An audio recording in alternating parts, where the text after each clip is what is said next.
जय गुरु जी। सारी संगत को मेरा प्रणाम। गुरु जी का बहुत बहुत शुक्राना है कि उन्होंने आज सत्संग करने का मौका दिया है। गुरु जी की असीम कृपा है जिसे शब्दों में बयान करना बहुत ही मुश्किल है। हमारे जो शब्द हैं वो बहुत ही कम होते हैं कि हम गुरु जी का गुणगान कर सके। गुरु जी ने हमें अपनी शरण में लिया था 2002 में, और तब मैं कॉलेज में थी। अब मेरी मासी ने जाना शुरू किया था गुरुजी के पास, तो उन्होंने ही हमें गुरुजी के बारे में बताया था। तो लाइफ बहुत स्मूथ चल रही थी, कुछ प्रॉब्लम नहीं था, पर जब उन्होंने गुरुजी के बारे में बताया तो एक बहुत ही अट्रैक्शन लगा। हमें लगा कि हमें जाना चाहिए ऐसी जगह पर, और कभी ऐसा कुछ डाउट नहीं हुआ। उन्होंने जैसे बताया कि गुरुजी महाशिव हैं, शिव जी का अवतार है, पर गुरु जी की शायद ये कृपा थी कि हमें एक बारी में हमें विश्वास हो गया, कुछ ऐसे डाउट नहीं हुआ कि नहीं नहीं ऐसे नहीं हो सकता। हम गए गुरु जी के पास तो बहुत ही अच्छा लगा, और हमने गुरु जी के पास हमने जाना शुरू कर दिया। हमने अपना दिन फिक्स कर लिया था थर्सडे का कि हम एवरी थर्सडे गुरु जी के पास एम्पायर स्टेट हम पहुंच जाते थे। जब गुरु जी ने अपनी शरण में लिया तो हमें था कि अब एक का दर पकड़ लिया है तो हमें अब इधर उधर जो है नहीं जाना है। तो हमारे घर में जितनी भी भगवान की मूर्तियां थी, हमने उन सबको नदी में प्रवाह कर दिया। वो शायद गुरुजी समझ दे रहे थे, हर स्टेप पे हमें गाइड करते जा रहे थे। फिर जब मेरा ग्रेजुएशन खत्म हुआ तो आगे मुझे क्या पढ़ाई करनी है वो भी गुरुजी ने ही मुझे बताया। गुरुजी से कभी ऐसे डायरेक्टली बात नहीं हुई थी हमारी, पर गुरुजी टेलीपैथी और ड्रीम में आके हमारे सारे सवालों के हमें जवाब देते रहे। तो जब ग्रेजुएशन खत्म हुआ तो गुरुजी आए मेरे सपने में और मुझे कहते हैं, बड़ा सिर खांदी है तू मेरा, तेनू मैं एक बार कह देता है ना कि तू एमकॉम करनी है, तो तू एमकॉम करनी है, बीएड नहीं करनी। मेरा उस टाइम था कि मैं बीएड करूं या एमकॉम करूं, पर गुरुजी ने बोल दिया कि एमकॉम करनी है। तो वो सारे जो डाउट्स थे वो क्लियर हो गए, और एमकॉम में हमने एडमिशन फॉर्म भरा दिल्ली यूनिवर्सिटी से, और वहां पे फर्स्ट लिस्ट जब निकली तो उसमें मेरा नाम नहीं था। तो हमने अब क्या करें, मतलब बहुत टेंशन हुई, पर अंदर से था कि नहीं गुरुजी ने बोला है तो हो ही जाएगा। तो हम वेट करते रहे। तो उन्होंने बोला कि हमारे जो टॉप मैनेजमेंट है उनकी मीटिंग चल रही है, और शायद अब सेकंड लिस्ट निकलेगी, पर अभी तक कभी निकलती नहीं है क्योंकि लिमिटेड सीट्स होती हैं तो फर्स्ट लिस्ट में पूरी हो जाती हैं। तो हम फोन करते रहे, करते करते सितंबर अक्टूबर हो गया। हमने इतना फोन किया कि वहां पे जो पीयून था डीयू का वो भी आवाज पहचानने लग गया था हमारी। तो मैंने कहा कि अपने पेरेंट्स को कि अब बस मैं लास्ट कॉल कर रही हूँ, अक्टूबर हो चुके हैं, अब कुछ नहीं हो सकता। तो मैंने कॉल किया जब, तो उसने बोला कि सेकंड लिस्ट जो है वो निकल गई है और मेरे हाथ में लिस्ट है, मैं नोटिस बोर्ड पे लगाने जा रहा हूँ, आप आके चेक कर लीजिए। जब हम गए वहां पे तो सबसे ऊपर मेरा नाम था। तो जैसे गुरुजी कहते हैं कि मुझे अपने एक भक्त का काम संवारने के लिए कितने लोगों का कल्याण करना पड़ता है, तो वो मैंने खुद एक्सपीरियंस करी वो चीज। उसके बाद पोस्ट ग्रेजुएशन हुआ तो गुरुजी ने जो है जॉब लगवा दी। जॉब जनपैक्ट गुड़गांव में, हम लोग रोहिणी पे रहते थे उस टाइम। तो जो शिफ्ट टाइमिंग्स थे वो मॉर्निंग के थे, तो कैब डिस्टेंस के कारण और जल्दी आती थी, फर्स्ट पिकअप होता था। तो मेरे डैड को लगता था कि भाई पहला पिकअप है और अंधेरा इतना होता है, तो उनको डर लगता था। तो गुरुजी की इतनी कृपा, जब ज्वाइन किया तो जैसी मैं कैब में बैठती थी गुरुजी की फ्रेग्रेंस, और जब वो ड्रॉप होता था कंपनी के गेट के अंदर, वहां तक वो गुरुजी की फ्रेग्रेंस रहती थी। तो गुरुजी ने दिखाया कि मैं साथ में हूँ और डरने की कोई जरूरत नहीं है। जब तुम मेरी शरण में आ गए हो तो मैं हर चीज जो है उसका ध्यान मैं रख रहा हूँ। तब एम्पायर स्टेट जाते थे तो इतने सत्संग नहीं होते थे वहां पे, कभी बिना माइक के सत्संग होता था, फर्स्ट फ्लोर पे वो सुनाई भी नहीं देता था। तो तब उन दिनों बड़ा मंदिर खुला था कि आप वहां जाएं, सेवा करें, और सत्संग खूब होते थे वहां पे। तो हम लोगों ने वहां पे शुरू किया मंडे को एम्पायर स्टेट जाना, सॉरी बड़े मंदिर जाना। वहां पे हम पहुंच जाते थे, सेवा करनी, और बहुत आनंद आता था वहां पे, ऐसा लगता था अपनी स्वर्ग में बिल्कुल पहुंच गए हैं हम लोग। तो मेरी सिस्टर जो थी वो उस टाइम अभी भी यूएस में ही है, तो उसको गुरुजी ने पूरा मंदिर के दर्शन सपने में करा दिए। हालांकि उसने कभी ऐसे दर्शन नहीं किए थे गुरुजी के। पूरा उसको उसने हमें बताया कि यहाँ पे ऐसे शिव स्टैंड है, पहले मंदिर के अंदर ही होता था लेफ्ट साइड में, फिर पीछे कुटिया है गुरु जी की, ऐसे शिव मूर्ति शेष, मतलब एक एक चीज उसने हमें डिटेल में बताई। और उसको इतना होता था कि जैसे हम मंदिर से 8 बजे बड़े मंदिर से निकलते थे, जो जो सत्संग हमने उस टाइम पे सुने होते थे वो सारे हम उसको घर पहुंचने तक सारे रिपीट करते थे। फिर एक बार मैं अपनी सिस्टर का ही पहले सुनाती हूँ। तो उसको वहां पे यूएस में 25 दिसंबर था, तो वो सबके लिए गिफ्ट वगैरह लेकर आई और गुरुजी को कहती है कि गुरुजी अब तो आप ही मेरे सेंटा क्लॉज हो, मेरे को तो कहीं से कोई गिफ्ट नहीं मिला है। इतना उसने बोला और उसकी फ्रेंड के घर गुरुजी का ही सत्संग था, वो सेवा के लिए वहां चली गई। जब वो वापस आई तो उसके बेड पे $200 पड़े हुए थे। उसने पूछा अपने हस्बैंड से कि आपने रखे हैं यहाँ पे, कहीं वॉलेट से निकल गए हैं? तो उन्होंने कहा कि नहीं, मेरे तो वॉलेट खाली है, मेरे पास तो है ही नहीं, कैश ही नहीं है बिल्कुल। तो जैसे गुरुजी को उसने बोला था, चाहे उसने कुछ मांगा नहीं, पर ऐसे ही उसने चलते फिरते जैसे हम बात करते हैं गुरुजी से, तो उसने भी वैसी बात करी और गुरुजी ने उसको वहां पे क्रिसमस गिफ्ट दे दिया उसको। जब जैसे ही पूरे दिन सुबह से जैसे हम जो लंगर करते थे वो पहले ही गुरुजी उसको वहां पे खिला देते थे। उसके मुंह में कहती मेरे को टेस्ट आ रहा है, मेरे को खुशबू आती थी जो लंगर में हम सब्जी दाल सब्जी खाते थे, तो गुरुजी उसको वहां बैठे बैठे उसको खूब ब्लेस कर रहे थे।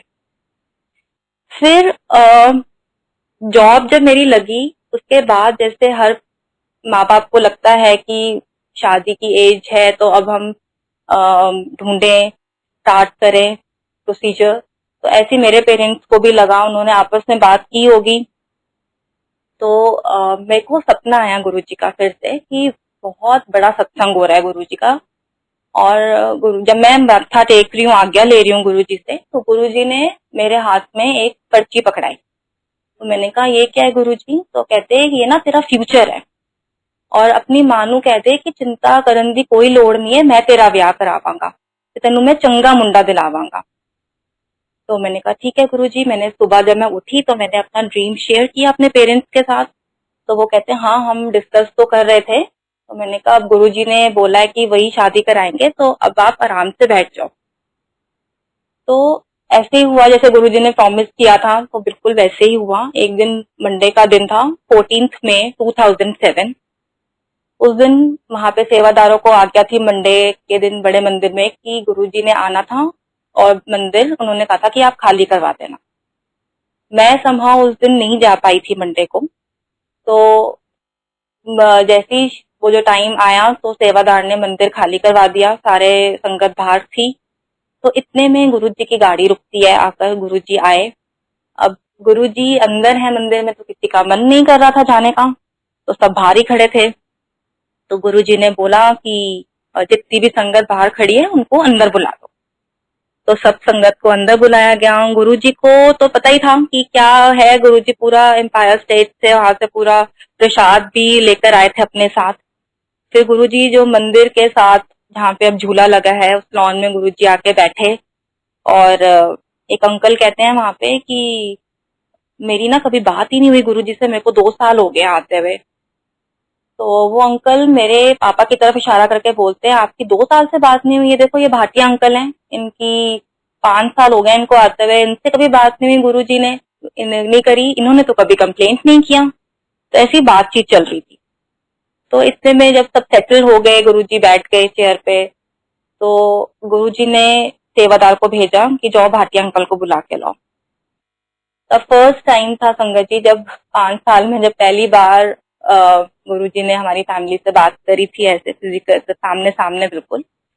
तो मेरे पापा को बुलाया, फिर मेरी मम्मी को भी बुलाया उन्होंने, और आई थिंक 1-1.5 घंटा पूरी बात करी। जो पूरे 5 साल की जो कसर थी वो गुरुजी ने उस दिन पूरी कर दी। गुरुजी ने पूछा कहाँ रहते हो, कितने बच्चे हैं, मतलब, और खुद ही जवाब दे रहे थे क्योंकि गुरुजी के आगे तो हम नाम भी भूल जाते थे। पर गुरुजी ने इतना कंफर्टेबल कर दिया था कि आराम से जो है हम जवाब दे सकें। तो पूरा बता रहे हैं, अच्छा तुम रोहिणी में रहते हो, तुम्हारे घर के सामने मॉल है। तो मेरे डैड से पूछा क्या करते हो, तो उन्होंने कहा कि मैंने वीआरएस ले लिया है। तो फिर गुरुजी हंसते हुए बोले कि कमले हो गए ने सारे, एक मैं वेला ते एक तू वेला। उसके बाद मम्मी से पूछा आंटी तू नौकरी करती है, तो मम्मी ने कहा नहीं गुरुजी। अच्छा बड्डी कुड़ी कितने वे, तो उन्होंने बोला यूएस में मेरी सिस्टर के लिए, उसके पूरे इन लॉज के बारे में एक एक चीज पूछी। वो गुरुजी के ब्लेस करने का तरीका होता है। फिर उन्होंने पूछा छोटी कुड़ी कितने वे, मतलब मेरे बारे में बोला। तो मम्मी ने कहा कि नहीं वो तो नहीं आई आज। अच्छा कितने काम कर दिए, तो मम्मी ने कहा जनपैक्ट में। तो गुरुजी हंसते बोले जनपथ सोनिया गांधी को काम कर दिए। और बहुत हंसे गुरुजी अब ये लाइन बोलकर। उसके बाद फिर संगत में उन्होंने कहा जेठा अंकल को बुलाओ। तो संगत में जेठा अंकल थे, उनको बुलाया। फिर गुरुजी जैसे इंट्रोडक्शन करा रहे हैं आपस में, तो मेरे पापा को बोलते हैं कि ए जेठरा वे एनू मैं 3 बार न्यू लाइफ देती है, तेनू पता है। तो मेरे पापा ने कहा हाँ जी गुरुजी। तो उनको कहते हैं जेठा अंकल को कि ए बड़ा चंगा परिवार है। तो गुरु जी के मुंह से कि इतना चंगा परिवार एक स्टैंप लग गई, तो इतनी खुशी की बात है, इतना ब्लेस्ड फील होता है कि गुरु जी ने चंगा परिवार बोला, हम गुरु जी की नजरों में अच्छे हैं। फिर गुरु जी ने बोला कि ठीक है तेरा मुंडा ते तेरी कुड़ी आपस में ब्याह कर दो बच्चियां का। तो उस टाइम जो मेरे हस्बैंड है वो भी उस टाइम वहां पे नहीं थे और मैं भी वहां नहीं थी, और गुरु जी ने हमारी शादी फिक्स कर दी वहां पे। शिव लोक में हमारे संगत जी, खुद शिव जी ने हमारी शादी फिक्स करी है। कितनी बड़ी बात है। हमें नहीं पता हम इस लायक हैं भी या नहीं है। उसके बाद फिर गुरुजी ने चोला छोड़ने से पहले वाला जो संडे था, गुरुजी ने चोला छोड़ा 31 मई को, उससे पहले जो संडे था उस दिन गुरुजी ने दोनों की फैमिलीज को मंदिर बुलाया एम्पायर स्टेट, और अपने हाथों से गुरुजी ने लड्डू बांटे। गुरुजी ने बोला, साथ में एक आंटी खड़ी हुई थी, तो उनको कहते हैं तेनू पता है मैं इन्ना दा ब्याह कर देता है, शादी तो कहते हैं इनकी हो गई है, अब ये आपस में बैठ के अपनी फॉर्मेलिटीज करते रहे। और गुरुजी ने बोला कि मैं इसीलिए उस दिन बड़े मंदिर गया था 14 मई को हमारी शादी फिक्स करने के लिए। फिर गुरुजी ने पूरा गाइड किया हमें कि कैसे शादी होनी है। गुरुजी ने बोला कि ज्यादा बड़ा नहीं करना है, सिर्फ 50 लोगों की गैदरिंग होनी है, 25 इस साइड से 25 उस साइड से। एक एक चीज गुरुजी ने हमें बताया। फिर 31 मई को जैसे गुरुजी ने चोला छोड़ा, ऐसे लगा कि बिल्कुल ऐसी फीलिंग आ रही थी जैसे हम अनाथ हो गए हैं, अब कोई रास्ता ही नहीं है, कहाँ जाएंगे, कैसे करेंगे, हम अपनी जिंदगी कैसे जिएंगे। पर गुरुजी ने एहसास करवाया कि मैं यही हूँ, मैं कहीं नहीं गया हूँ, और अभी भी इतनी ब्लेसिंग्स हैं सबके ऊपर कि आप नहीं पूछिए। फिर हमने गुरु पूर्णिमा का दिन था 29 जुलाई, तो गुरु जी की जैसे आज्ञा थी वैसे जो थी हमारी शादी हो गई। उसके बाद संगत में से किसी को ड्रीम आया कि गुरुजी ने बोला है कि निधि तेज को बोलो फैमिली प्लानिंग स्टार्ट करे मई जून में। पूरा गुरुजी ने मंथ भी बताया, ते जाओ थानू मुंडा ब्लेस किया। तो हमें जब ये मैसेज मिला तो हम खुश हुए कि गुरुजी ने हमें आज्ञा दी है कि अपनी फैमिली आगे एक्सटेंड करो। तो वही था जैसे गुरुजी ने कहा था, जून में ही मैंने कंसीव किया, पर नेक्स्ट ईयर, उसके नेक्स्ट ईयर में। और हर तरफ से मैसेजेस आ रहे थे कि मुंडा दिया, बेटा होगा बेटा होगा। तो जब मैंने कंसीव किया था तो मैं अपने अपार्टमेंट में जैसे वॉक कर रही थी, तब तक मेरे को पता नहीं था कि मैंने कंसीव कर लिया। तो मेरे को बहुत जोर से गुरुजी की आवाज आई थी मुबारक होए। उस टाइम हम लोग बैंगलोर पे थे, तो मुझे लगा ऐसे पंजाबी टोन में मुबारक होए कोई बोल रहा है, तो यहाँ तो सारी साउथ इंडियंस हैं, लेबर लगी हुई है, तो किसने मुझे बोला। तो वो बिल्कुल जैसे गुरुजी का टोन था वैसे ही था। और उसके बाद हफ्ते के बाद मेरे को कंफर्म हो गया कि मैंने कंसीव कर लिया है। और जब हुआ डिलीवरी हुई तो मेरी डॉटर हुई, तो बड़ी हैरानी हुई हमें कि गुरुजी ने तो बेटा कहा था, तो बेटी कैसे हो गई। ऐसे बेटा बेटी में कोई प्रॉब्लम नहीं था, पर ये था कि गुरुजी की वचन तो पत्थर की लकीर है, वो कैसे चेंज हो गए। इतने में ही संगत में से किसी का फोन आता है मेरी मम्मी को, और वो कहते हैं कि आंटी नीति दीदी की बेटी हुई है। तो मम्मी कहती तुझे कैसे पता, अभी तो हमने शक्ल भी नहीं देखी, अभी तो हुई है। कहते रात को मेरे को सपने में गुरुजी आए थे और उन्होंने पूरा मुझे पिक्चर दिखाया, पूरा जैसे एक रील चलती है, और उसमें उन्होंने दिखाया कि बेटा हुआ है और हर स्टेज लाइफ की दिखाई, टॉडलर हुआ, फिर बड़ा हुआ, यंग।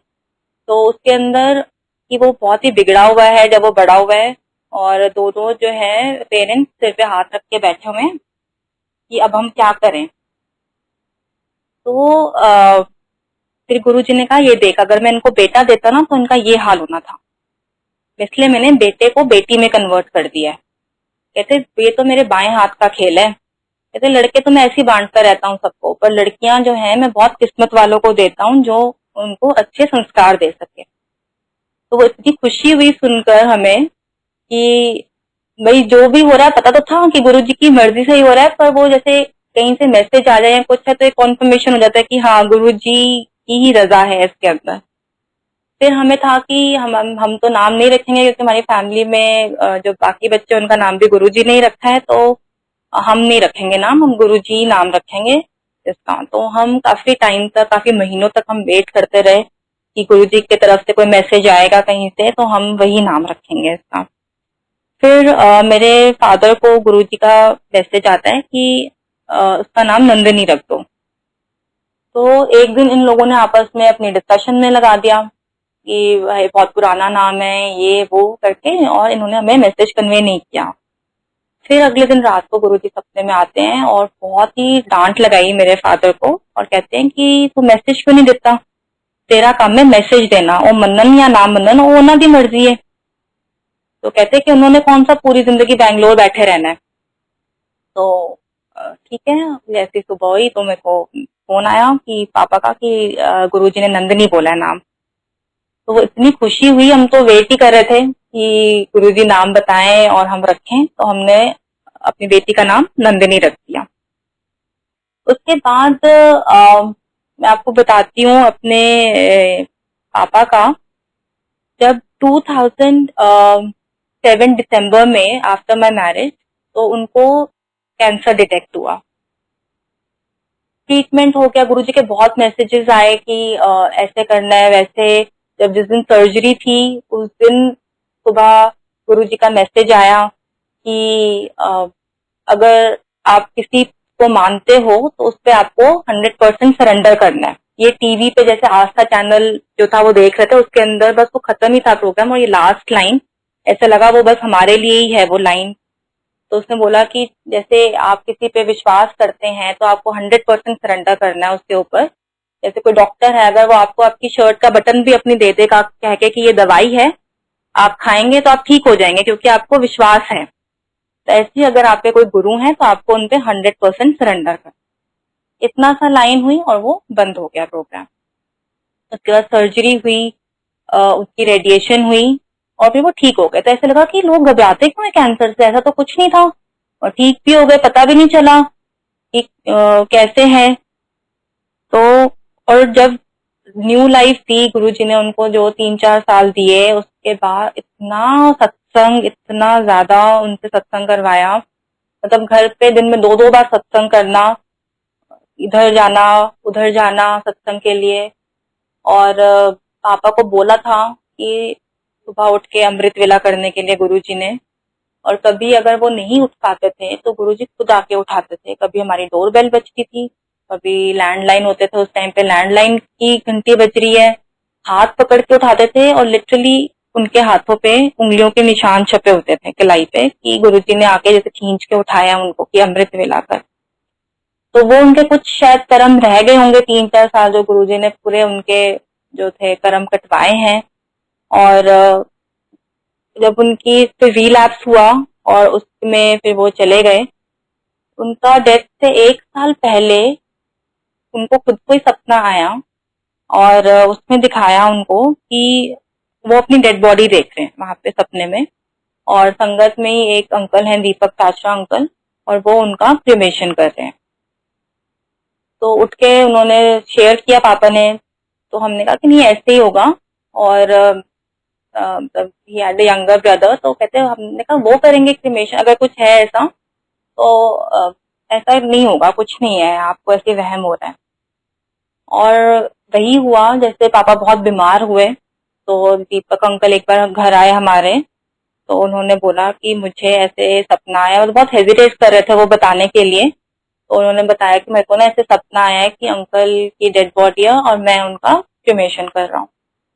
तो हमने बोला कि आपको अब दिखाया, हमें तो 1 साल पहले ही गुरुजी ने बता दिया था, क्योंकि अब हमें दिख रहा था कि हालत बहुत खराब हो रही थी पापा की। तो हमें दिख रहा था कि बहुत मुश्किल है अब बचना उनका। और वही वजह से गुरुजी का हुक्म था, हमने बिल्कुल वही फॉलो किया। तो उनका जो सारा लास्ट राइट और सारा जो था रीति रिवाज जो भी था वो अंकल ने ही करे, दीपक अंकल ने ही करे वो सारे। तो गुरुजी जो है वो इतनी छोटी छोटी बातों का ध्यान रखते हैं। जब पापा को लाइफ एक्सटेंशन मिला था तो उसमें उनको मैसेज आया, किसी संगत का फोन आया कि गुरुजी कह रहे हैं अंकल कि आप यहाँ से मकान बेच के आप गुड़गांव मकान ले लीजिए, और उन्होंने पूरा अमाउंट बताया कि आपको इतने का बेचना है, वहां पे इतना का खरीदना है, और आपको बचने चाहिए इतने पैसे, और 3 BHK खरीदना है गुड़गांव में। और उस टाइम पापा की हालत बहुत खराब थी कि बार बार रोहिणी से गुड़गांव घर देखने जाना पॉसिबल नहीं था। तो उन्होंने, हमारे एक नोन थे वो ब्रोकर थे, तो उनको हमने बोला कि आप प्लीज हमारे लिए घर देख लीजिए। तब मम्मी को सपने में गुरुजी ने पूरा घर दिखा दिया था कि जो खरीदना था, कि 1st फ्लोर है और अंदर का भी पूरा कैसे ड्राइंग रूम और वो सब दिखा दिया था, पूरा नक्शा दिखा दिया था अंदर से। तो वो अंकल ने बोला कि भाई एक घर है सेक्टर 56 गुड़गांव में, तो आप लोग देख लो आकर। तो मम्मी ने कहा भाई हम तो नहीं आ सकते हैं देखने, तो आप हमारी तरफ से आप फाइनल कर दो, क्योंकि जो उन्होंने अंकल ने बताया था वो एग्जैक्टली मम्मी को सपने में दिखाया था पहले ही गुरुजी ने। तो उन्होंने कहा कि नहीं, मैं ऐसे कैसे बुक कर सकता हूँ। तो भाई लोग आलू प्याज, लिटरली यही वर्ड सुन के कि लोग आलू प्याज खरीदने भी जाते हैं तो 2 दुकानें देखते हैं और सब खरीदते हैं, और तुम लोग घर ले लोगे इतना बड़ा ऐसे बिना देखे। तो मम्मी ने कहा भाई कोई बात नहीं, पैसे जाएंगे तो मेरे वेस्ट जाएंगे ना, आप मेरी तरफ से उसको बुक कर लो। ठीक है, बुक कर लिया। फिर थोड़ी सी जब इम्प्रूव हुई पापा की तबीयत तो देखा तो एग्जैक्टली वही घर था जैसे गुरुजी ने सपने में दिखाया था। और गुरुजी का हुक्म था कि 2 कमरे अपने पास रखने हैं और एक कमरे के अंदर जो है वो गुरुजी का मंदिर बनाना है पूरे बेडरूम में, और वहां पे एवरी संडे 7 to 8 आपको सत्संग करना है।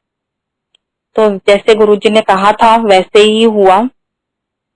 हर संडे जो था वहां पे सत्संग होता था 7 से 8, और इतनी प्रेजेंस फील होती थी वहां पे गुरुजी की। गुरुजी आके लंगर बताते थे, रेसिपीज बताते थे सपने में आके कि आज सुबह ये लंगर बनना है और इसकी ये रेसिपी है, इस तरीके से बनाना है। और जैसे 8 बजे तक शब्द चलते थे, 8 बजे चाय प्रसाद और जो भी लंगर होता था वो सर्व होता था। एग्जैक्ट 8 बजे किचन में खटर पटर की आवाज आती थी, ऑल्दो सब बैठे होते थे वहां पे क्योंकि इतना लिमिटेड ही संगत होती थी, और किचन में से हमेशा आवाज आती थी जैसे कोई है वहां पे। तो वो गुरुजी ने बोला था कि मैं जब बन रहा होता है मैं पहले ही भोग लगा लेता हूँ, मैं चख लेता हूँ उसी टाइम जो तुम्हारे भाव होते हैं, ऐसे वो भोग लगाने का वो जरूरत नहीं है क्योंकि सब कुछ तो मेरा ही दिया हुआ है। और ये जो जब तक मेरे पापा की डेथ के बाद भी चलता रहा 5-6 साल तक, गुरुजी का जो जैसे हुक्म था वैसे वहां पे उन्होंने किया मेरे पेरेंट्स ने। उनके साथ वाले घर में ही उनके नेबर्स थे, तो एक बार वो लड़का, मतलब माँ और बेटा ही रहते थे वो, तो उन्होंने, वो बेटा आया यहाँ पे और कहते हैं कि किसका सत्संग है, मतलब ऐसी बात हो रही थी, दोनों थे, तो हमने बताया कि ये गुरुजी हैं हमारे, इनका सत्संग है। तो पर अब फिजिकल उसमें नहीं है फॉर्म में, पर बहुत ब्लेसिंग्स हैं अभी भी सबके ऊपर। तो वो लड़का कहता है कि क्यों मजाक कर रहे हो आप, गुरुजी नहीं है? तो कहते मैं तो इनको हर संडे को देखता हूँ। मैंने कहा हर संडे देखते हैं, कैसे देखते हो आप हर संडे? तो कहता है कि मैं उस टाइम नीचे वॉक के लिए जा रहा होता हूँ और मैं देखता हूँ 7 बजे कि गुरुजी सीढ़ियां चढ़ते हैं और पीछे पीछे संगत होती है। मतलब गुरुजी ऐसे विश्वास दिलाते हैं और हमें भी दिखाया कि हाँ मैं आता हूँ, और उस लड़के को भी दिखा दिए, दर्शन दिए कि गुरुजी हर संडे को हमारे घर आते थे 7 to 8 सत्संग पूरा करके, और 8 बजे जैसे हमें किचन में आवाज आती थी और गुरुजी सबको जो था वहां पे ब्लेस करके जाते थे। ऐसी एक बार एम्पायर स्टेट पे जब गुरुजी थे तो मम्मी को तब सपना आया कि गुरुजी कहते हैं कि अ, अपने कल तुसी आओगे मंदिर ते अपने नाल ना मोटी नू लेके आई। तो मम्मी ने सपने में कहा मोटी, तो मम्मी ने अपनी सिस्टर का नाम लिया। तो कहते नहीं नहीं तेरी बहन नहीं, अपनी परजाई नू नाल लेके आई। तो उन्होंने कहा ठीक है। तो सुबह उठे तो उन्होंने फोन किया मम्मी ने कि आपको ना चलना है मंदिर, गुरु जी कहते मेरे को दर्शन हुए हैं। तो कहते कि नहीं कल तो नहीं, मैं फिर कभी देख लूंगी। तो बहाने बहुत, तो मम्मी ने कहा नहीं बहाने नहीं चलेंगे, आपको चलना ही पड़ेगा, गुरु जी का हुक्म है, तो हम आपको लेकर ही जाएंगे। तो हम उनको अपने साथ ही लेके गए और हम लेट भी हो गए, नहीं तो हम पहले ही पहुंचते थे वहां पे, क्योंकि हमें बड़ा अच्छा लगता था वहां पे कि जब गुरुजी साइड टेबल पे बैठे होते थे और थोड़ी सी संगत होती थी तो वो एक झलक पाने के लिए हम पहले ही वहां पे पहुंच जाते थे एम्पायर स्टेट। तो उस दिन हमें बड़ा फील हो रहा था कि गुस्सा भी आ रहा था अंदर से कि लेट हो गए हैं, हमारा वो चीज मिस हो गई। तो अब तो भीड़ भी आ गई होगी, बहुत रश हो गया होगा, सब संगत पहुंच गई होगी। जब हम वहां पहुंचे तो शब्द नहीं चल रहे थे, जैसे बाहर तक आवाज आती थी शब्द की, तो बड़ी हैरानी हुई, हमने कहा शब्द क्यों नहीं चल रहे हैं, और डिम लाइट थी। तो हम जैसी वो एम्पायर के अंदर एंटर करके जो 2 सीढ़ियां थी वहीं तक ही पहुंचे तो सेवादार अंकल थे, उन्होंने हमें इशारा किया कि वहीं रुक जाओ, वहीं बैठ जाओ।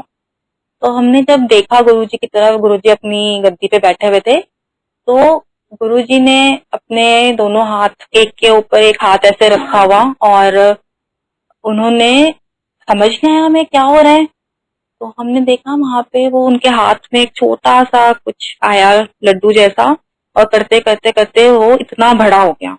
उस दिन गुरुजी ने वहां पे एम्पायर स्टेट में डिवाइन प्रसाद प्रोड्यूस किया था, और इसी लिए शायद मेरी मामी जी को भी उन्होंने बुलाया था एम्पायर स्टेट।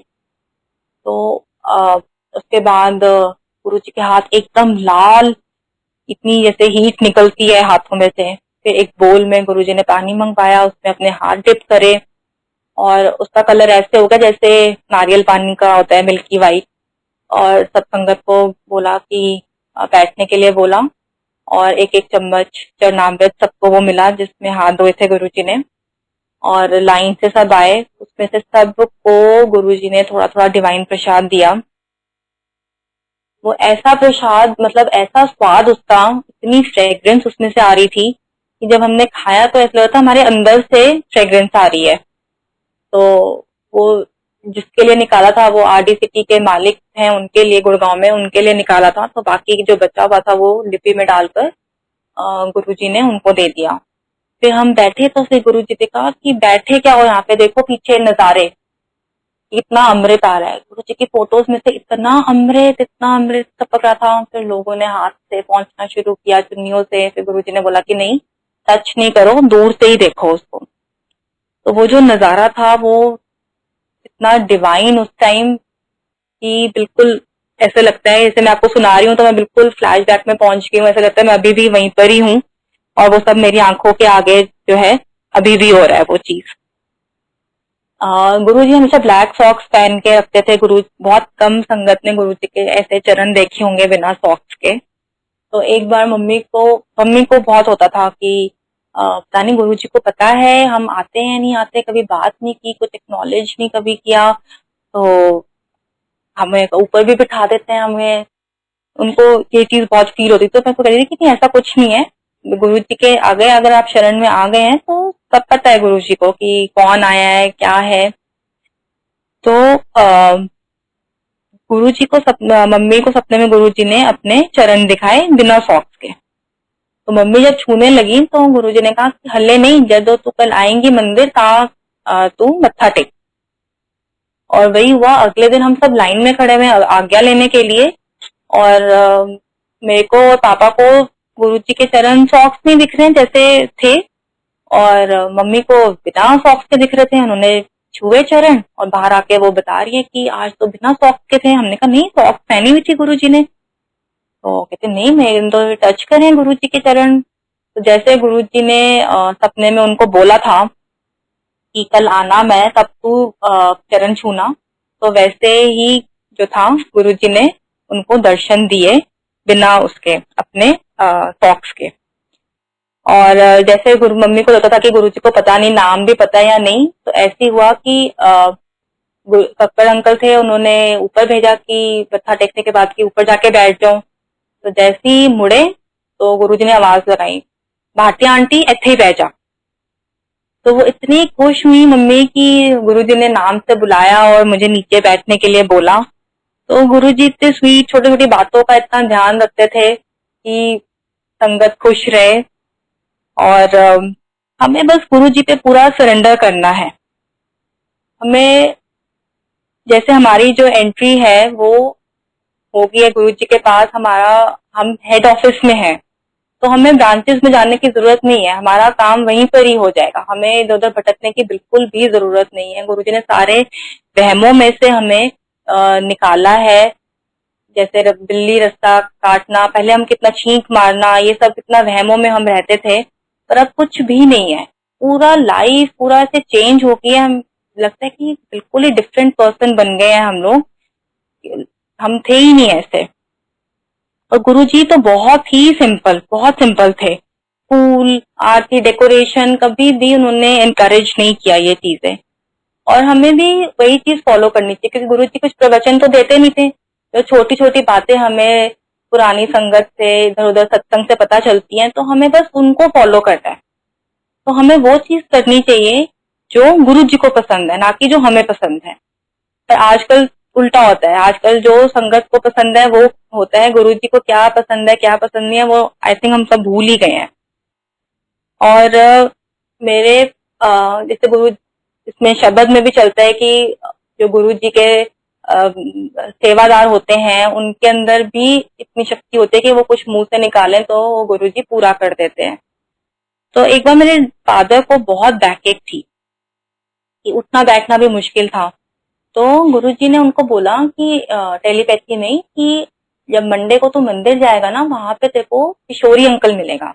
किशोरी अंकल जो गुरुजी के बहुत पुराने सेवादार थे, तो वो मिलेगा और ना वो तेरे को जप्फी डालेगा जोर से और तेरा कमर दर्द बिल्कुल ठीक हो जाएगा।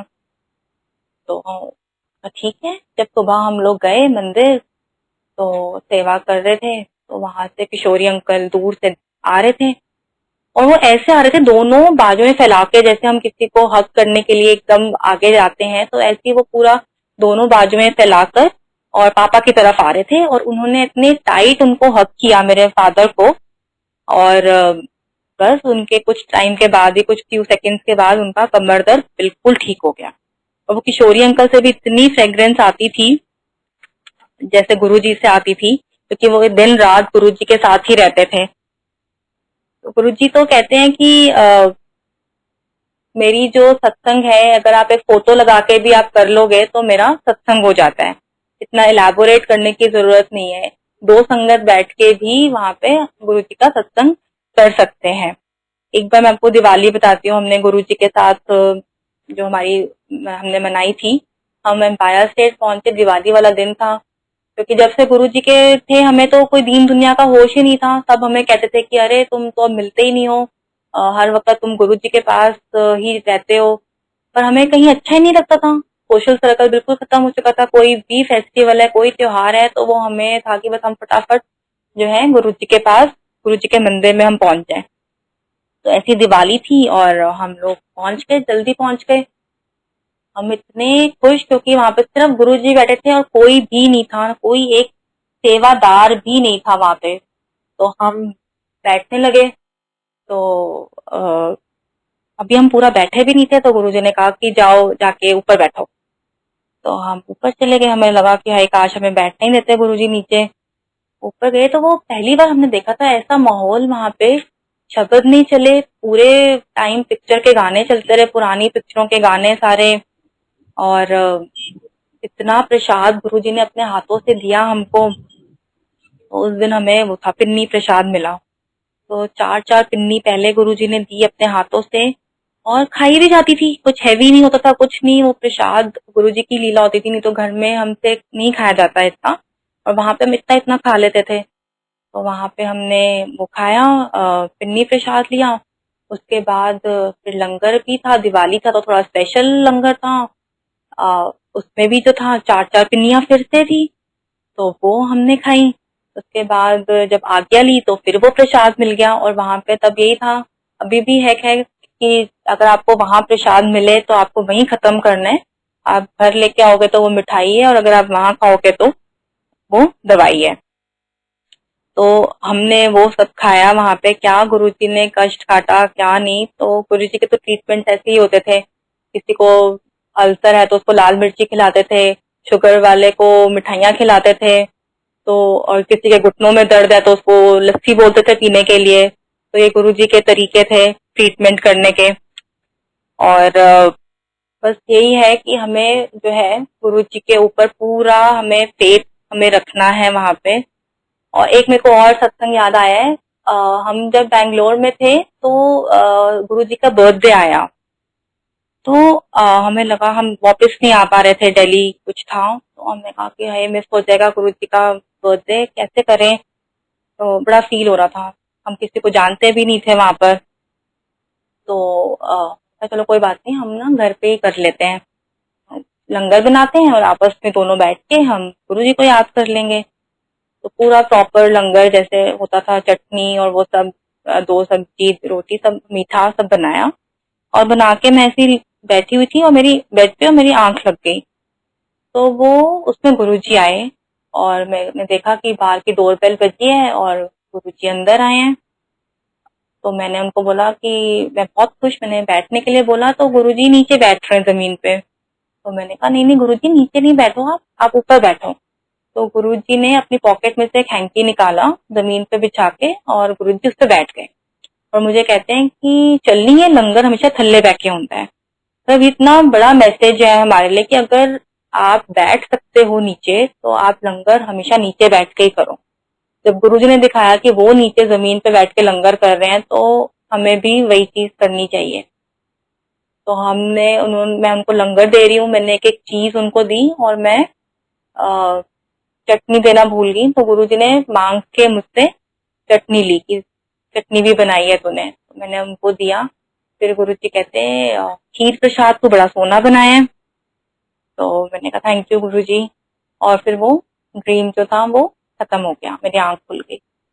तो जब हमारे मन में था कि हमें गुरुजी से मिलना है, गुरुजी के दर्शन करने हैं, मंदिर आना है, बड़े मंदिर, तो हम नहीं आ पा रहे थे, तो गुरुजी हमारे घर आ गए हमें दर्शन देने के लिए।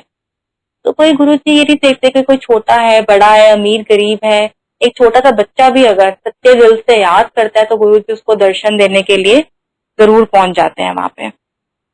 और इसी के साथ मैं अपना सत्संग जो है खत्म करती हूँ, और मैं अपने अंकल से रिक्वेस्ट करती हूँ कि वो अपना सत्संग शेयर करें। हितेश अंकल को मैं रिक्वेस्ट करती हूँ। जय गुरु जी। मैं अपनी सत्संग शेयर करने की कोशिश करूंगा, और कई मिस्टेक हो जाए या मैं थोड़ा लड़का रहा हूं तो प्लीज माफी चाहूंगा। हमारी जर्नी शुरू हुई थी 1998 में। मेरे भाई को कैंसर हुआ था, वो तो आई एम श्योर ज्यादातर आप लोगों ने सुना ही होगा, पापा बहुत बार सुनाते हैं, तो मैं ज्यादा उसमें टाइम नहीं लगाऊंगा। तो तब हमें गुरुजी के बारे में पता चला था और हम गुरुजी के पास आए थे। एंड मेरे भाई को गुरुजी ने पहले दिन ही ब्लेस कर दिया था, एंड गुरुजी ने उसको बोल दिया था कल्याण कर देता, जो हमें तो उस वक्त ना समझ में आया और ना हमें कुछ उसका इम्पैक्ट हुआ कि हाँ भाई ये तो ऐसे बाबा स्वामी जो भी किसी के पास जाओ तो वो तो बोलते ही है हाँ जी आशीर्वाद देते ही है, तो दे दिया गुरुजी ने भी। पर वो जो 3 शब्द गुरुजी ने बोले कल्याण कर देता, उससे तो हमारी बिल्कुल जिंदगी चेंज हो गई थी। एंड एकदम वहीं से मेरे भाई की बिल्कुल रिकवरी हुई एंड ही रिकवर्ड कम्प्लीटली। तो ये था हमारे फैमिली की जर्नी। अब मैं तब 98-99 में 2-3 बार आया, पर मेरा कनेक्शन नहीं बन पाया गुरु जी के साथ। मैं नहीं समझ पाया कि गुरु जी क्या हैं, कौन हैं गुरु जी, वो मैं नहीं समझ पाया। तो फिर अनफॉर्चुनेटली मेरे अगले कुछ 5-1 साल मैं दूर हो गया गुरु जी से, या गुरु जी ने शायद दूर कर दिया मुझे 5 साल के लिए। तो मैं भटकता रहा काफी, और 5 साल बाद 2004 में फिर शायद गुरु जी को तरस आया और गुरु जी ने फिर मेरे को अपने पास, अपने शरण में बुला लिया। तो 2004 के अक्टूबर में मैं फिर फाइनली गुरु जी के पास आया, और तब जब आया तो समझ गया, तब मेरे को गुरु जी ने खुद ही मतलब जो समझाया कि हाँ गुरु जी भगवान हैं, गुरु जी महाशिव हैं, गुरु जी के ऊपर कोई नहीं है, तब मेरे को वो आई बात समझ में। और उसके बाद से तो there was no looking back. उसके बाद बस एक बार जब गुरु जी के शरण में आया, जब माथा झुकाया, तो आज तक गुरु जी की कृपा है कि वहीं पे है। और फिर जैसे सेवादारों को सेवा करते हुए देखता था तो बड़ा अच्छा भी लगता था, और मन में एक वो भी होता था, दुख भी होता था कि भाई मेरे को सेवा नहीं है, मेरे को गुरु जी कब सेवा देंगे। और जानता भी था कि जैसा जैसा मैं हूँ, जितना बुरा इंसान मैं हूँ, जितना गंदा इंसान मैं हूँ, तो मुझे मिल भी नहीं सकती और मिलनी भी नहीं चाहिए सेवा। तो ये सोच के बहुत बहुत दुख होता था। तो अभी आए हुए 1-2 महीने ही हुए थे मेरे को, दिसंबर का महीना था। तो मैं फर्स्ट फ्लोर पे बैठा हुआ था, गुरुजी अपनी गद्दी पे, ग्राउंड फ्लोर पे, और मैं फर्स्ट फ्लोर पे एम्पायर स्टेट में बैठा हुआ था। और मन में यही बातें चल रही थी गुरुजी के साथ, बस मन में बात कर रहा था गुरुजी के साथ कि गुरुजी मेरा क्या, मुझे तो सेवा कब मिलेगी, कैसे मिलेगी, मिलेगी भी कि नहीं मिलेगी। तो उसी वक्त तो चाय प्रसाद सर्व हुई, तो मेरे को मिली चाय प्रसाद हाथ में। तो मैंने वो चाय का जो ग्लास है, चाय प्रसाद का ग्लास, मैंने हाथ में उसको कस के पकड़ा। ग्लास गर्म था, मेरा हाथ जलने लगा, तो मैंने पकड़े रखा उसको, जितना जितना मैं विल पावर जुटा सकता था मैंने उसको पकड़ के रखा। मेरा हाथ जलता रहा, मैं अंदर से मैं इतना जल रहा था, मैं अंदर से इतना टर्मोइल में था कि गुरुजी मुझे बताओ, मेरे को जवाब दो गुरुजी, मेरा क्या होगा, मुझे कैसे मिलेगी सेवा, मेरे जैसे का तो कुछ हो ही नहीं सकता, कोई मतलब फ्यूचर ही नहीं है। तो ऐसे में पकड़ के रखा मैंने उसको, काफी देर तक पकड़ के रखा। धीरे धीरे वो चाय भी ठंडी हो गई, फिर मैंने उसको पी ली, बात खत्म हो गई। उसके बाद लंगर वगैरह किया, फिर बैठे हुए थे नीचे हॉल में गुरुजी के आगे लंगर के बाद। तो जैसे आगे आपने देखा ही है कि एक एक करके लाइन में गुरुजी के गद्दी पे एक एक करके आज्ञा लेते हैं। तो वैसे ही लाइन में लगे हुई थी संगत, मैं तो बैठा हुआ था। इतने में गुरुजी अपनी गद्दी से खड़े हो गए। तो जब वो खड़े हो गए अपनी गद्दी से, तो एकदम से अनाउंस हो गया कि अब गुरुजी अपने कमरे में जा रहे हैं, तो सब लोग आज्ञा ले लो। तो वैसे जैसे एक एक करके आज्ञा लेते हैं, तो अब ये बोला तो एकदम से सब एक साथ आ गए। तो चारों तरफ से गुरुजी के जिसको जहां जगह मिली सबने माथा टेक लिया।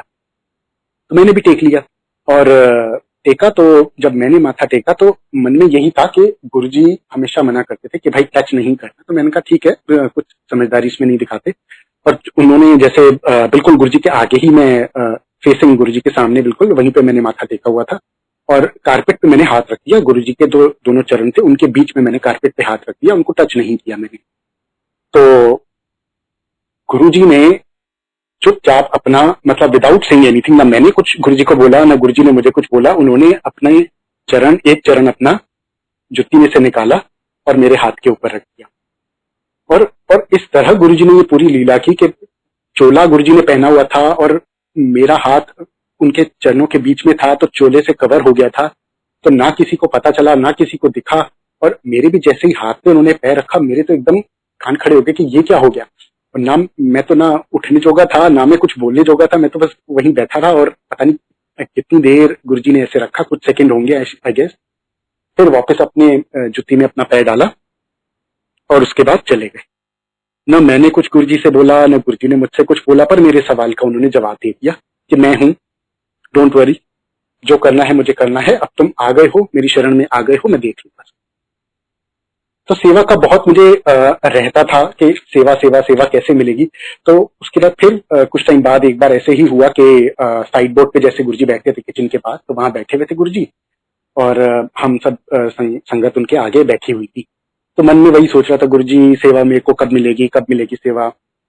तो बस मैं ऐसे सोच ही रहा था। उसी वक्त गुरुजी सिंगला अंकल से बात कर रहे थे, या ऐसे कुछ किसी संगत से बात कर रहे थे। तो उसी वक्त गुरुजी ने बस गर्दन घुमा के मेरी तरफ देखा, सीधा डायरेक्ट एकदम आई टू आई कॉन्टैक्ट हुआ। फिर उसके बाद कक्कड़ अंकल को बुलाया अपने पास, उनके कान में कुछ बोला और कक्कड़ अंकल मुझे इशारे से बुलाकर बाहर लेकर चले गए। इंस्टेंट उसी वक्त जहां मेरे मन में थॉट आ रहा था, उसी वक्त ये सब पूरा मतलब with in matter of few seconds ये पूरा हुआ।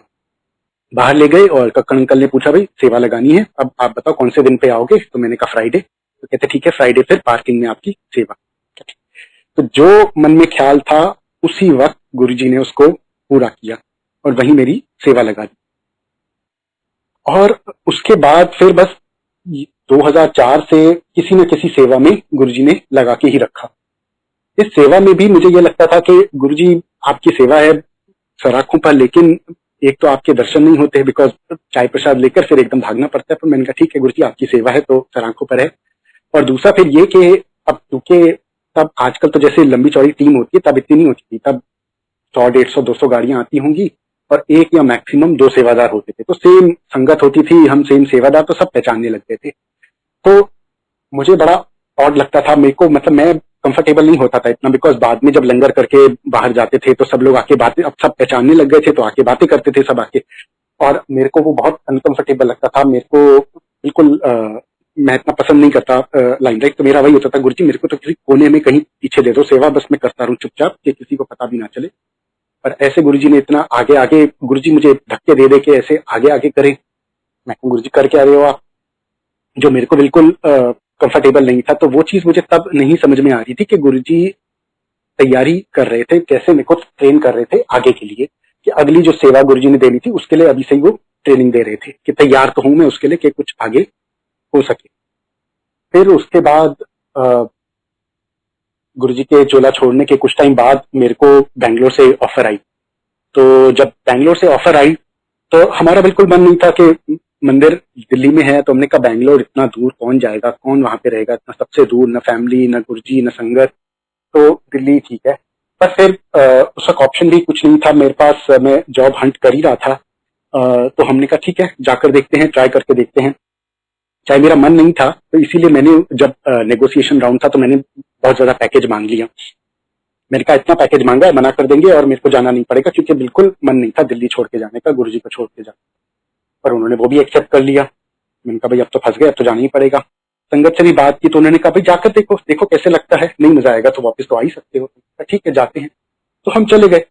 तो जाने के बाद पहले तो मतलब वहां पे बड़ा लगता था कि भाई हाँ बड़ा अच्छा शहर है, सब कुछ है, लोग भी अच्छे हैं, मौसम बड़ा अच्छा है, लेकिन बस एक प्रॉब्लम है, सत्संग नहीं होता। वो तो जैसे निधि आंटी ने अभी आपके साथ शेयर ही किया कि जब गुरुजी का बर्थडे आया तो कैसे गुरुजी ने अपना प्रेजेंस फील करवाया, तो बस वो एक फील होता था हमें कि हमें यहाँ पे सत्संग नहीं मिलता।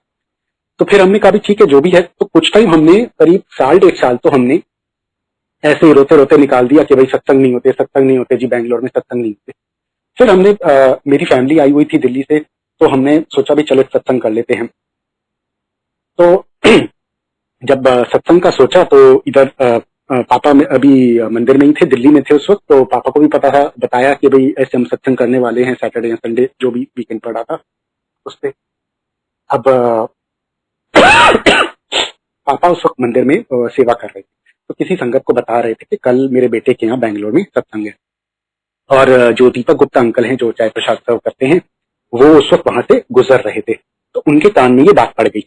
उनके जो रिलेटिव्स हैं खंडेलवाल अंकल आंटी हैं, तो वो बैंगलोर में रहते थे। उन्होंने इमीडिएटली उन्होंने डिटेल्स ले लिए, मेरा नंबर वगैरह ले लिया और अपने जो रिलेटिव्स हैं उनको डिटेल्स फॉरवर्ड कर दिए कि ऐसे ऐसे कल भाई आपके शहर में सत्संग हो रहा है। ऐसे गुरुजी ने कनेक्शन बना दिया, क्योंकि हमें तो बिल्कुल आइडिया नहीं थी कि और भी कोई संगत है बैंगलोर में। तो ऐसे गुरुजी ने संगत से हमें जोड़ दिया। फिर एक बार एक संगत ही थी, जय गुरु जी, एक संगत ही थी, तो उनसे मैं मिलने गया था और फिर वहां से लौट रहा था। तो रास्ते में थोड़ा रास्ते में थोड़ा भटक गया मैं। तो अंधेरा हो चुका था, तब मेरे पास जीपीएस वगैरह भी नहीं था और भटकता जा रहा हूँ, रात में बारिश पड़ रही है, चलता जा रहा हूँ। मैंने कहा गुरुजी कहाँ फंसा दिया आपने, कहाँ मेरे को पहुंचा दिया। ट्रैफिक लाइट पे खड़ा था एक्सक्यूज मी। तो वहां पे इतने में मेरे शीशे पे कोई नॉक करती है, एक आंटी थी नॉक करती है। मैंने विंडो नीचे की तो कहते हैं आप चेतरा अंकल के बेटे हैं। मैंने कहा हाँ जी। तो आप तो आर के पुरम में रहते थे, निवेदिता कुंज में। मैंने कहा हाँ जी। कमाल ही है, मतलब इतने बड़े शहर में हम किसी को जानते नहीं और यहाँ मतलब आउट ऑफ नोवेयर कहीं से आ रही है। तो उन्होंने कहा भी तो वो भी माला आंटी थी और गुरुजी की पुरानी संगत थी। तो ऐसे करके उनसे मिला दिया। गुरुजी ने बताओ इतने बड़े शहर में एक सड़क पे कहाँ आधी रात को बारिश पड़ रही है और वहां पे ऐसे कनेक्शन गुरुजी ने बना दिया। और उन्होंने पहचान भी लिया हम शिफ्ट भी हो चुके थे निवेदिता कुंज से, और अब तो मतलब उसके बावजूद उन्होंने पहचान भी लिया।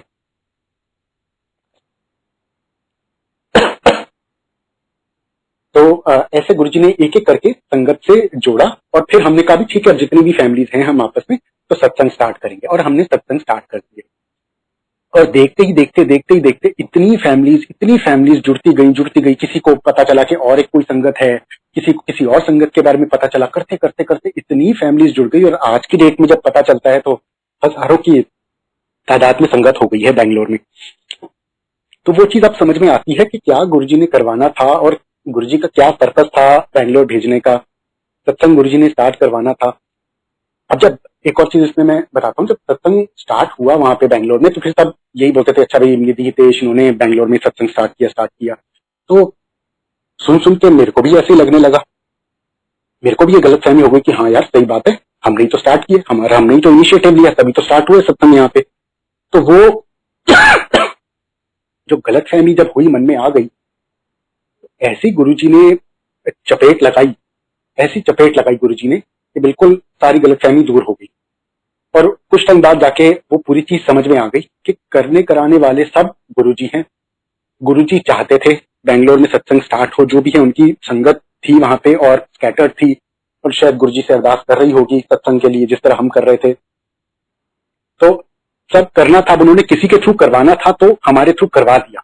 शक्ति सब गुरुजी की, करना सब गुरुजी ने था, हम तो सब पपेट थे। तो वो चीज मैं भूल गया था, जो चीज गुरुजी ने फिर रियलाइज करवा दी कि हम कुछ नहीं है, हमारे करने से कुछ नहीं होता, जब गुरुजी चाहते हैं तभी कुछ होता है।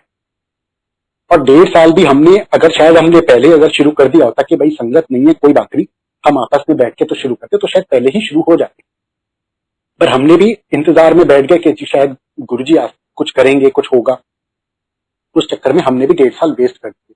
तो ये लर्निंग थी कि जितना गुरुजी रास्ता दिखा रहे हैं उतना चलो, आगे का गुरुजी फिर आगे दिखाएंगे, आप उसकी चिंता मत करो। जितना रास्ता आपको दिख रहा है, जो आप कर सकते हो उतना कर लो। आप कम से कम कंप्लेन मत करो, क्रिप मत करो, गुरुजी रास्ता दिखाएंगे। चाहे हमें गुरुजी का पता चले या ना चले प्लान, पर वो हमें आगे का रास्ता दिखाएंगे जब सही वक्त आएगा। खैर उसके बाद हम दिल्ली आ गए। फिर उसके कुछ टाइम बाद फिर मेरी नोएडा में जॉब लग गई, तो मैं नोएडा में जॉब करने लग गया। अब वाइफ की जॉब गुड़गांव में थी, बेटी का स्कूल भी गुड़गांव में था, तो वो लोग गुड़गांव में रहते थे फैमिली के साथ, पेरेंट्स के साथ। मैं नोएडा से अप डाउन करता था यहाँ वहां पे। फिर मैंने पीजी वगैरह ले लिया तो वीकेंड्स पे आता था। तो उसके कुछ टाइम बाद फिर हमने सोचा भी चलो अब नया सेशन शुरू हो रहा है तो नंदिनी की एडमिशन करा लेते हैं, एंड जॉब भी अब मेरे को ठीक लग रही है तो हम लोग नोएडा शिफ्ट हो जाते हैं। तो वाइफ का मन नहीं था बिल्कुल, आंटी का बिल्कुल मन नहीं था कि नोएडा शिफ्ट हो, क्योंकि वो सेटल थी अपनी जॉब वगैरह में, बेटी भी सेटल थी, तो शी डिड नॉट वांट कि भाई अब उसको हम छेड़े, ऐसे ही कंटिन्यू करना चाहते। तो इतने में उसके स्कूल में फिर ये हमारी काफी बार बात हुई कि करें ना करें, तो ऐसी बात खत्म हो जाती थी। तो उसके स्कूल में उसको आया बात हुई कि उसके स्कूल वालों ने बोला, स्कूल में वो जॉब करती थी, कि हम नोएडा में एक और ब्रांच खोलना चाहते हैं और हम आपको वहां पे हेड बनाकर भेजना चाहते हैं। तो ये बहुत खुश हो गई, इसने कहा ठीक है, मेरे को नौकरी भी नहीं छोड़नी पड़ेगी, चलो प्रमोशन भी हो जाएगी। तो इसने एक्सेप्ट कर लिया वो। फिर हमने स्कूल वगैरह देखना शुरू किया। तो जैसे ही नंदिनी के लिए हमने स्कूल देखना शुरू किया, हमें अच्छा स्कूल भी मिल गया, उसमें एडमिशन भी हो गई इसकी। तो हम जाके एडमिशन करा के आए, फीस दे के आए जाके उनको। और जिस दिन हमने फीस दी, अगले दिन इसके स्कूल में जाके इसके स्कूल में पता चला निधि को कि वो प्रोग्राम जो है वो कैंसिल हो गया, कुछ उसमें टेक्निकल ग्लिच आ गया और वो प्रोग्राम इन्होंने स्क्रैप कर दिया है, अब ये लोग नहीं खोलेंगे। ये तो हक्की बक्की भाई, ये क्या हो गया, कल हमने अभी फीस पे की है और आज गुरुजी ऐसे कर रहे हैं। तो फिर हमें वही समझ में आया कि हम लोगों ने सीधे तरीके से मानना नहीं था, इसीलिए गुरुजी ने इस तरीके से हमें ऐसे लॉलीपॉप देकर नोएडा शिफ्ट करवाया। तो समझ गए कि ठीक है गुरुजी की मर्जी है। फिर वहां शिफ्ट हुए, फिर घर देखा हमने, फिर घर मिला हमें, मतलब जैसे ढूंढ ढांड के लिया घर हमने। अब फिर वही बात होती थी, वहां पे सत्संग तो होते ही थे, नोएडा में बहुत सत्संग होते थे, पर कुछ हमारा टाइमिंग मैच नहीं हो पाता था, कुछ नहीं हो पाता था हमारा उन सत्संग में, हमें मजा नहीं आ पाता था। तो हमने अब बैंगलोर में जो हमने सीखा था, तो वो हमने कहा भाई अब वो गलती नहीं दोहरानी। ठीक है, अगर कोई है नहीं है, जितने भी हम आपस में तो हैं, हम अपना सत्संग स्टार्ट करते हैं। तो हम अपना सत्संग करने लगे। एक कमरा में हमने गुरु जी का कमरा बना के हमने सत्संग स्टार्ट करना शुरू किया नोएडा में। वो करना शुरू किया, फिर पता चला भाई अच्छा एक फैमिली है गुरु जी की अभी इसी सोसाइटी में है, फिर पता चला एक और फैमिली यहाँ पे है, एक और फैमिली यहाँ पे है। ऐसे करते करते वहां पे सत्संग बढ़ने लग गए, बहुत संगत आने लग गई। तो तब हमें समझ में आया कि हाँ ये पूरा मतलब हम तो सिर्फ पपेट्स हैं। चाहे हमने कितनी सोसाइटीज देखी, लेकिन वो सोसाइटी भी गुरुजी ने सिलेक्ट की जहाँ पे गुरुजी चाहते थे कि हम आए या सत्संग स्टार्ट हो। हमने स्कूल भी कई सारे देखे, लेकिन वहीं पे एडमिशन कराया गुरुजी ने जहाँ पे गुरुजी चाहते थे। सब उनकी प्लानिंग के हिसाब से हो रहा था। सोचते हम थे, करते हम थे, पर करवाते सब वो थे। वो थॉट जो करवाना होता था गुरुजी वो थॉट दिमाग में डाल देते थे। लगता यही था कि हम सब कर रहे हैं, सारे फैसले हम ले रहे हैं, लेकिन हमारे हाथ में कुछ न था, न है, ना कभी होगा। सब गुरुजी ही करवाते थे। धोखा ये देते हैं कि हमें ये लगता है कि नहीं सब करने वाले तो हम ही, ऐसा लग जाता है हमें, होता कुछ नहीं हमारे हाथ में। तो वहां पे सत्संग स्टार्ट हो गए। अब सत्संग स्टार्ट हुए, धीरे धीरे संगत भी बढ़ने लगी। तो जैसे मैंने बताया कमरे में करते थे तो संगत बढ़ने लगी तो कमरा भरने लगा। तो एक बार सत्संग ही चल रहा था, तो शब्द चल रहे थे, मैं मन में जैसे टेलीपैथ में गुरुजी से बातें कर रहा था, बड़ा कैजुअल सा चिट चैट चल रहा था मेरा गुरुजी के साथ। तो गुरुजी को मैंने बोला कि गुरुजी कमरा तो भरता जा रहा है, मतलब संगत जुड़ती जा रही है, हर कुछ हफ्तों में कोई ना कोई आके जुड़ जाते हैं तो बढ़ जाती है, स्ट्रेंथ बढ़ जाती है यहाँ पे। तो कमरा तो भर रहा है, अब क्या करें। तो जैसे मुझे लगा कि गुरुजी का जवाब आया कि कमरा अभी भर रहा है ना, भरा तो नहीं है ना, जब भरेगा तब बताऊंगा। तो मैंने ऐसी बड़े कैजुअली गुरुजी को बोला, मैंने कहा मुझे सब पता है गुरुजी, आपने कुछ नहीं बताना, अभी हम कमरे भी करते हैं, जब कमरा भर जाएगा तो आप कहोगे जी अब हॉल भी कर दो, यही बोलना है आपने और कुछ नहीं बोलना। तो ऐसे जस्ट जनरल बहुत कैजुअल में बात कर रहा था गुरुजी के साथ। बात आई गई हो गई, ठीक है, सत्संग ऐसे ही चलते रहे। कुछ टाइम बाद फिर एक बार सत्संग हुआ, काफी संगत आई हुई थी। फिर सत्संग जब खत्म हुआ तो ज्यादातर संगत चली गई। एक फैमिली थी हमारे ही सोसाइटी की, सुनील अंकल और नीतू आंटी, तो वो लोग फिर रुके हुए थे। उन्होंने सारा कुछ पैकअप करवाया, सारा समेटवाया, उसके बाद वो बैठ गए। तो ऐसी बातें शुरू हो गई गुरुजी की। तो वो पूछ रहे थे कि भाई यहाँ ये जो दरबार है, जैसे गुरुजी का कमरा है, तो आप इसमें क्या करते हो, जब सत्संग खत्म हो जाता है उसके बाद क्या करते हो। कभी गद्दे हम ऐसे स्टैक करके रख देते हैं, क्योंकि बाकी दिनों तो हम दो ही लोग होते हैं, तो हम बैठते हैं, तो हमारे लिए तो एक गद्दा बहुत है। तो कहते हैं अंकल, कहते हैं कि ऐसी कोई जगह होनी चाहिए जहां पर डेडिकेटेड होनी चाहिए जगह, जहां पे कभी भी संगत जाए और जाकर सत्संग कर सके। एक डेडिकेटेड अलग से जगह होनी चाहिए which is accessible to everybody. तो तब मैंने सोचा और उस दिन मैंने रियलाइज किया, मतलब उसी वक्त मेरे को रियलाइजेशन हुई कि उस दिन इतनी संगत थी कि पूरा कमरा भरा हुआ था। और नीतू आंटी और निधि आंटी ये लोग कमरे के बाहर कुर्सी डाल के बैठे हुए थे। तो जिस दिन और उसी दिन अंकल ने ये बात बोली, तो गुरुजी ने जो बोला था कि जब कमरा भर जाएगा तब मैं बताऊंगा कि आगे क्या करना है, और वही हुआ। जिस दिन कमरा पूरा भर गया उस दिन गुरुजी ने उन अंकल के थ्रू ये बात बोली। तो हमने यही लगा कि ये गुरुजी का मैसेज है कि अब ये तुम्हें करना है। तो ठीक है, तो मैंने बताया, फिर उनके साथ शेयर किया, उनको भी बहुत अच्छी लगी आइडिया। और फिर ऐसे करके देखा, हमने ढूंढना शुरू किया। वो कहते जी हमारा ही घर है, हमारा एक फ्लैट है, अभी पोजेशन मिला नहीं है, कुछ महीनों में मिल जाएगा बस पोजेशन। तो हम उसमें करते। गुरुजी से पूछा, हमने पर्ची डाल के पूछा, गुरुजी ने हाँ कर दिया उस फ्लैट के लिए। हमने कहा ठीक है। फिर वहां पे फिर उसके लिए वहां पे दरबार वो पोजेशन मिला, फिर वहां पे उसको तैयारी शुरू हुई उसको दरबार बनाने की। तो उसमें भी हर चीज में बिल्कुल गुरुजी जैसे साथ दे रहे थे। जब आपका हम गद्दी लेने गए, तो एक शॉप में लेने गए गद्दी, तो हमें वहां पे कुछ पसंद नहीं आया। तो वो खुद कहता जी अच्छा ये आगे एक नाम बताया उन्होंने, 2 किलोमीटर आगे शॉप है, आप वहां चले जाओ। हमने कहा अच्छा आपकी सिस्टर कंसर्न है। कहते नहीं हमारी सिस्टर कंसर्न नहीं है, आप वैसे ही एक दुकान है, जैसे ही आप कह रहे हो ना वैसे ही आपको वहां मिल जाएगी। हम भी कहते हैं बेवकूफ आदमी है, अपना सामान बेचने के बजाय हमें किसी और की दुकान पे भेज रहे हैं। पर वो बेवकूफ नहीं था, वो गुरुजी उसके थ्रू बुलवा रहे थे। पर वो हमें बाद में समझ में आया। हम वहां पे गए और जाके उन्होंने गद्दी दिखाई, 2 ही ऑप्शन दिखाए, उनके पास 2 ही गद्दी थी। तो उनमें से जो एक हमें ठीक लगी, हमने कहा यार ये बेटर है, चलो ये ले लेते हैं। कलर कौन सा करें, अच्छा भाई एंटीक पेंट इसके ऊपर कर दो, ठीक है। तो हमने दे दिया ऑर्डर करके आ गए। उसके बाद हम जब गए उसको लेने, उसकी डिलीवरी लेने गए, तो जब देखा हमने वहां पे वो तैयार हो चुकी थी चेयर। अब जब पेंट होके वो तैयार होके हमने उसको देखा, तो बिल्कुल जैसे गुरुजी जहां बैठेंगे उनका सर आएगा, उसके पीछे बिल्कुल शेषनाग बना हुआ। तो वो पहले भी था डिजाइन में, लेकिन पहले हमें बिल्कुल नहीं दिख रहा था बिकॉज पेंट वगैरह था नहीं, फिनिशिंग नहीं। फिनिशिंग के बाद अब हमने देखा तो हैरान हो गए कि देखो कैसे मतलब अपनी गद्दी खुद कैसे गुरुजी ने पसंद की, कैसे हमें सही जगह पहुंचाया और बिल्कुल सही गद्दी जो वो चाहते थे बिल्कुल वही करवा रहे हैं, कैसे हमसे करवा रहे हैं। पर ऐसे करके उन्होंने यहाँ पे सत्संग स्टार्ट करवाया और वहां पर भी होते होते इतनी संगत जुड़ती गई, इतनी संगत जुड़ गई वहां पे, और हर हफ्ते वहां पे सत्संग स्टार्ट हो गए। मैं आपको और एक बताता हूँ कि गुरुजी ने मेरे को जब जब लाइफ दी है, मेरी लाइफ एक्सटेंड की है।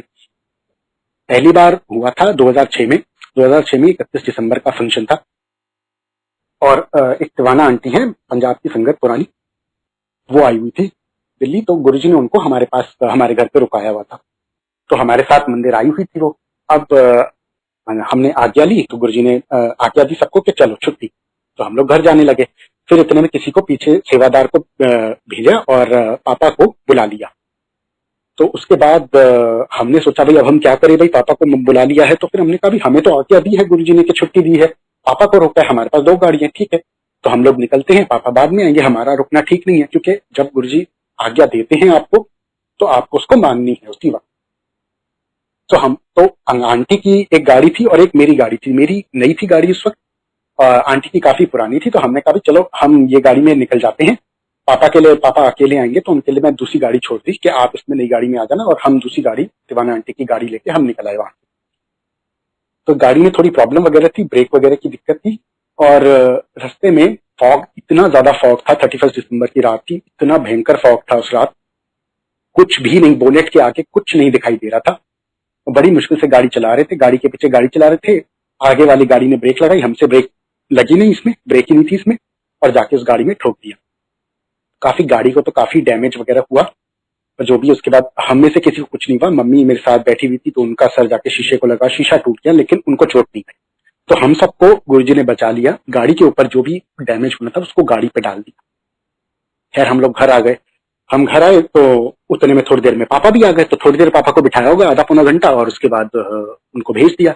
और हम बीच में रुक रुक के आए तो इसलिए लगभग हम सेम टाइम पे पहुंचे, थोड़ा सा फर्क रह गया बस।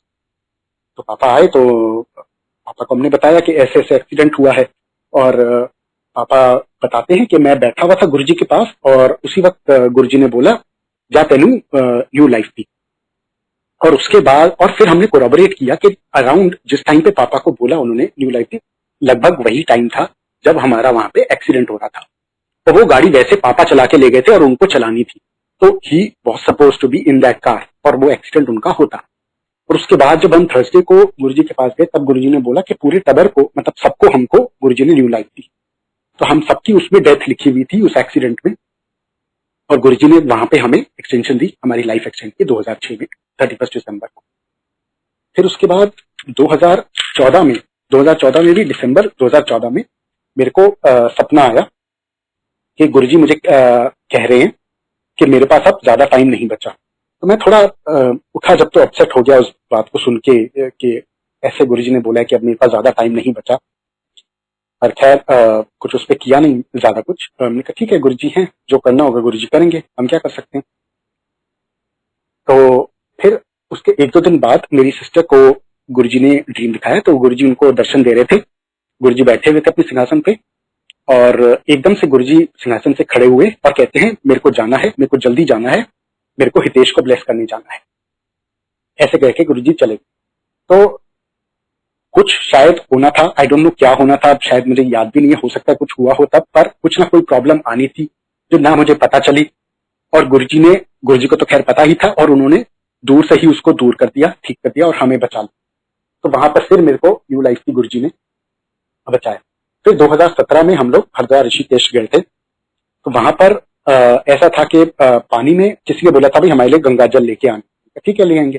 तो वो पानी थोड़ा मैला था, मैंने कहा थोड़ा मैं एक स्टेप और आगे लेता हूँ, वहां पे साफ पानी होगा, मैं वहां से भर लूंगा। तो जैसे ही मैंने एक स्टेप लिया तो वहां पे वो कुछ वहां का सरफेस ऐसे था कि वो 1 फुट, जैसे एक कदम आगे लिया मैं 1 फुट एकदम नीचे चला गया। सडनली एकदम जमीन बहुत नीचे थी, तैरना मुझे आता नहीं है, तो मैं एकदम से डूबने लगा, एकदम पानी बहुत सर के ऊपर चला गया।